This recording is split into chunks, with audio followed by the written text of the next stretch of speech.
When we think of ancient Italy, one name almost always dominates our imagination: Rome. Its legions, its emperors, its roads and laws shaped the foundations of Western civilization. For many people, Roman history feels like the natural beginning of everything that came after. But Rome did not emerge fully formed, nor did it rise in isolation. Before the Roman Republic, before the Empire, and even before Rome became a regional power, Central Italy was already home to a complex and influential civilization, one that shaped the political, religious, and cultural landscape from which Rome itself would grow. That civilization was the Etruscans. For several centuries, the Etruscans controlled large parts of Central Italy. They built cities, organized societies around powerful elites, developed sophisticated religious systems, and maintained active trade networks across the Mediterranean. At their height, they were among the most advanced peoples in the Italian peninsula. And yet, unlike the Greeks or the Romans, the Etruscans left behind very few written explanations of themselves. They did not record long historical narratives or philosophical works that survived into later periods. As a result, their story is often told through fragments, objects, ruins, tombs, and the observations of outsiders. This has led to centuries of misunderstanding. The Etruscans have been portrayed as mysterious, obscure, or even unknowable. But modern archaeology and careful historical research tell a different story. In this documentary, we will explore who the Etruscans were and where they came from. We will examine the land they inhabited, the period in which they flourished, and the evidence historians use to reconstruct their past. Rather than speculation or myth, this is a story built from material remains, ancient testimony, and modern scholarship. To understand Rome, we must first understand the civilization that shaped it from the shadows.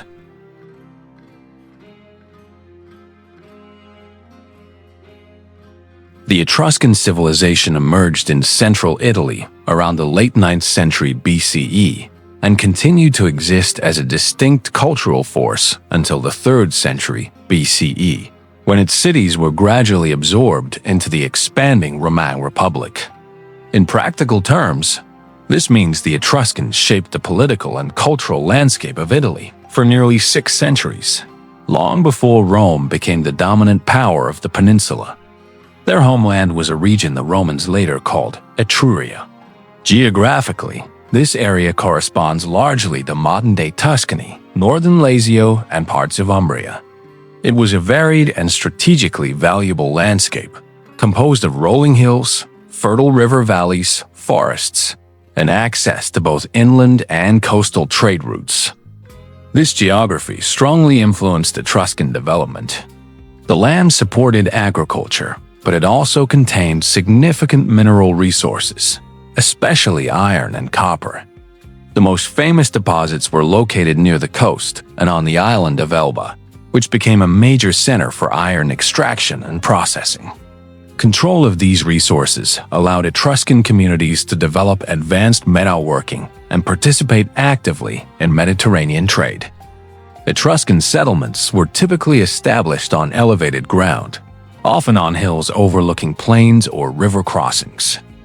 These locations provided natural defense and control over surrounding territory.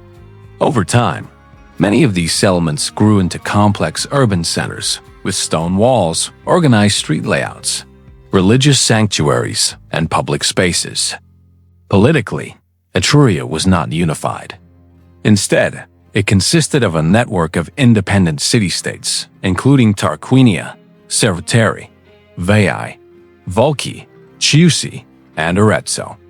Each city governed itself and controlled its own territory, but they were linked by a shared language, religious traditions, and cultural identity. This loose unity allowed the Etruscans to dominate central Italy without forming a centralized empire.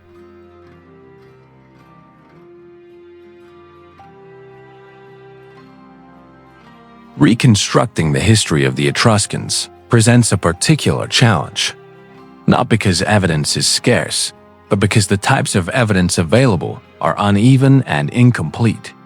Unlike the Greeks or Romans, the Etruscans did not leave behind long historical narratives, philosophical texts, or political chronicles that survived into later periods. What we know about them comes from three main categories of sources. The first and most important is archaeology. Excavations across central Italy have revealed Etruscan cities, fortifications, roads, temples, workshops, and domestic spaces. Above all, archaeologists have uncovered thousands of tombs, many of them richly furnished. These burial sites provide detailed information about social hierarchy, daily life, religious beliefs, artistic styles, and trade connections. The second category is epigraphy, or inscriptions. The Etruscans wrote in their own language, using an alphabet derived from Greek models. Many inscriptions survive, usually carved on tombs, mirrors, pottery, or votive objects. These texts often record names, family relationships, or religious dedications. While scholars can read the script, the language itself is only partially understood, which limits how much information these inscriptions can provide. The third category consists of ancient literary sources, written by Greek and Roman authors. Writers such as Herodotus, Dionysius of Halicarnassus, Livy, and Pliny the Elder mention the Etruscans in their works. However, these authors observed Etruscan society from the outside and often wrote centuries after Etruscan political independence had ended. Their accounts reflect their own cultural assumptions and agendas. Modern historians must therefore work critically, combining archaeological evidence with linguistic analysis and careful evaluation of ancient testimony. The result is a reconstruction based on material remains rather than continuous narrative, a history assembled from fragments, rather than told in a single voice.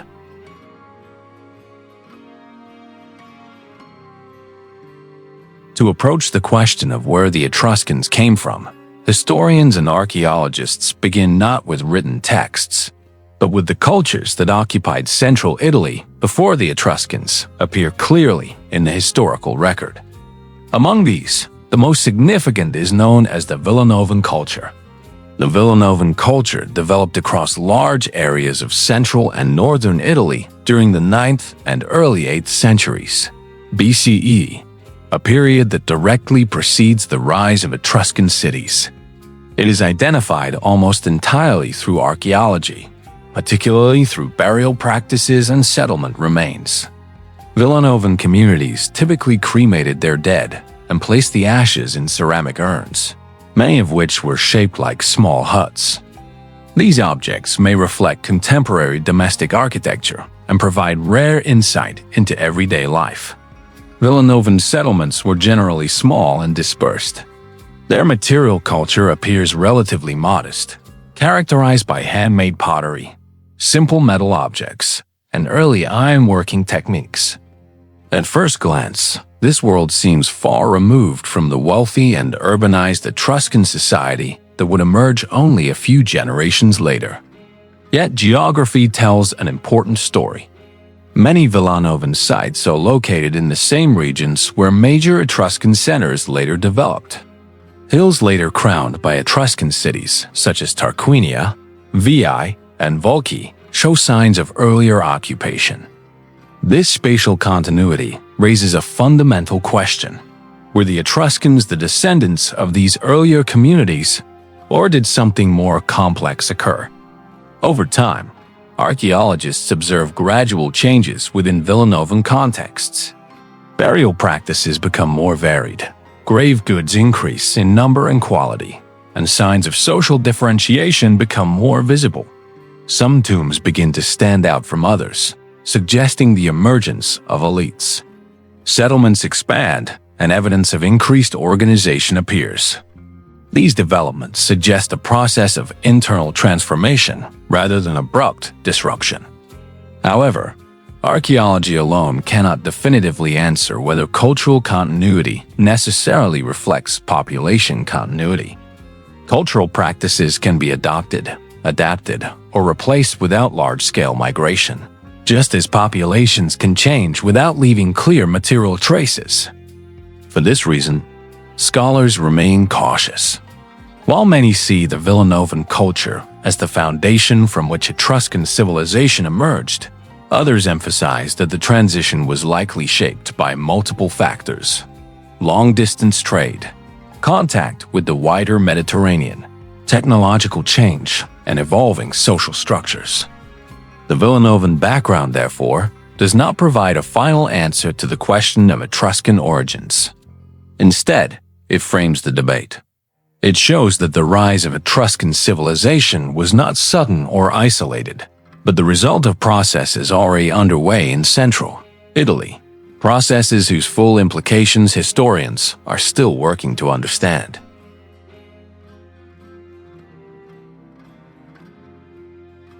When ancient authors tried to explain where the Etruscans came from, they were not working with archaeology, genetics, or long historical records. They relied instead on observation, comparison, oral traditions, and their own cultural frameworks. As a result, the explanations they offered were often contradictory. The most well-known ancient account comes from Herodotus, writing in the 5th century BCE. According to him, the Etruscans originated in Lydia, a region in western Anatolia. Herodotus describes a long famine that forced the Lydian king to divide his people. One group stayed behind, while the other, led by a figure named Tyrrhenus, sailed west and eventually settled in Italy. From this leader, Herodotus claims the people became known as Tyrrhenians. This story was influential in antiquity, especially among Greek writers, and it provided a clear and simple explanation for why the Etruscans seemed culturally different from other Italian peoples. A migration narrative made that difference easier to understand. However, this was not the only version. Several centuries later, Dionysius of Halicarnassus openly rejected the idea of an Eastern origin. Writing during the Roman period, Dionysius argued that the Etruscans were indigenous to Italy. He pointed out that their language did not resemble Lydian or any other known Eastern language, and that their customs appeared unique rather than imported. For Dionysius, the Etruscans were not newcomers, but a people who had developed locally over time. What matters most is not which author was right, but how these explanations were formed. Greek historians often explained unfamiliar cultures through stories of migration, colonization, or descent from known peoples. This approach reflected Greek ways of organizing the world, not necessarily historical reality. Roman authors, on the other hand, tended to emphasize Italy as a shared homeland, especially once Rome had absorbed Etruscan cities into its political system. Their perspectives were shaped by different priorities and assumptions. Modern historians therefore treat these ancient accounts with caution. They are valuable sources, but not neutral ones. They tell us less about the actual origins of the Etruscans and more about how ancient societies understood cultural difference. In this sense, the ancient versions of Etruscan origins do not provide answers. Instead, they introduce the problem, a problem that would remain unresolved for centuries, and that still shapes how historians approach the question today.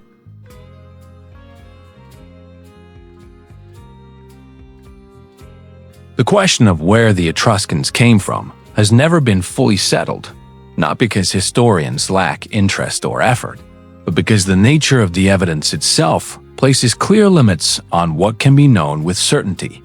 From antiquity to the present day, each generation has approached the problem with different tools, assumptions, and expectations, and each has encountered the same obstacles. One of the most fundamental challenges is the absence of Etruscan historical narratives.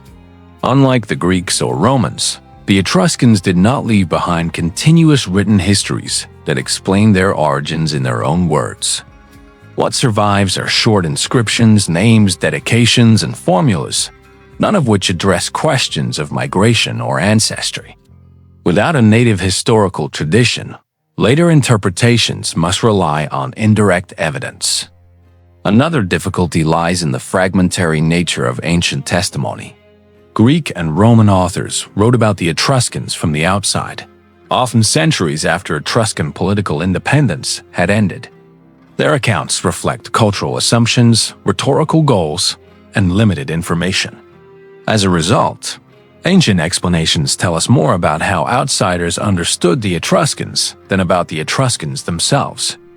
Archaeology, while rich, also has limits. Material remains can show continuity or change, but they rarely explain why those changes occurred. Cultural similarities may reflect shared ancestry, contact, imitation, or parallel development. Archaeology can rule out certain scenarios, but it cannot easily confirm others. Language presents another barrier. Although the Etruscan alphabet can be read, the language itself is only partially understood and does not belong clearly to any known linguistic family. This isolates the Etruscans linguistically, but isolation does not automatically imply foreign origin. Without longer texts, linguistic evidence remains suggestive rather than decisive. Finally, modern scientific methods, including genetics, have added valuable data, but they do not provide simple answers. Genetic continuity can coexist with cultural change, just as genetic diversity can arise without mass migration. Science refines the debate, but it does not eliminate ambiguity. Taken together, these limitations explain why no single theory has achieved universal acceptance. The origin of the Etruscans remains a question not because it is unsolvable, but because it resists simple explanations. It sits at the intersection of archaeology, language, history, and interpretation, and it reminds us that the past is often more complex than the stories we want it to tell.